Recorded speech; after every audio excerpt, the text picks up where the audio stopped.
আসলে টেস্ট ম্যাচের মজাটাই আসলে কিন্তু এখানে যে মজাটা ইন্ডিয়া এবং ইংল্যান্ড প্রতি টেস্টে দেখাচ্ছে। দেখুন, পঞ্চম দিনে টেস্ট আসা মানেই কিন্তু ইন্টারেস্টিং এ ভরপুর, এবং এই টেস্টে তো আরো ইন্টারেস্টিং হয়ে গেছে যে প্রথম ইনিংসে 387 ইংল্যান্ড, আবার ইন্ডিয়াও 387, আবার দ্বিতীয় ইনিংসে এসে ইংল্যান্ড মাত্র 192 রান অল আউট হয়ে গেছে, যেটা প্রথম ইনিংস থেকে অর্ধেকেরও কম রান।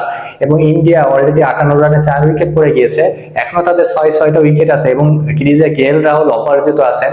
এবং এরপরে ঋষভ পান্ট, রবীন্দ্র জাদেজা, ওয়াশিংটন সুন্দর, নীতিশ কুমার রেড্ডি, সব ভালো ভালো ব্যাটসম্যান এখনো অপরাজিত আছে এবং তারা এখনো ডাগ আউটে বসে রয়েছে।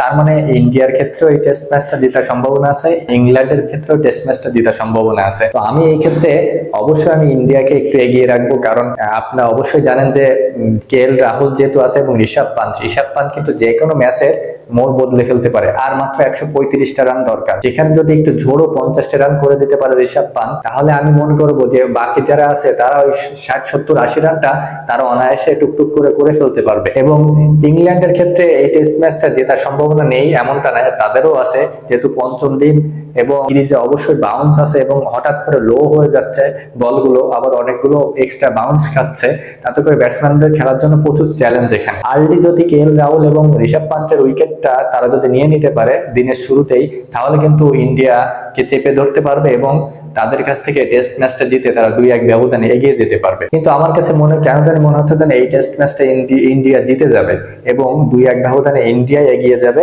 কারণ তাদের কাছে যথেষ্ট পরিমাণে রসদ আছে এবং ব্যাটসম্যানরা যথেষ্ট ফর্মে আছে ইন্ডিয়ার ব্যাটসম্যান গুলো, এবং তাদের টেল এন্ডারটা যথেষ্ট লম্বা এবং ভালো মানের ব্যাটসম্যান দিয়ে ভরপুর। তাতে করে আপনি কি মনে করতেছেন ইন্ডিয়া এবং ইংল্যান্ডের ভিতর কে জিততে পারে এই টেস্ট ম্যাচটা? অবশ্যই জানাবেন এবং ভালো লাগলে পাশে থাকবেন। ধন্যবাদ।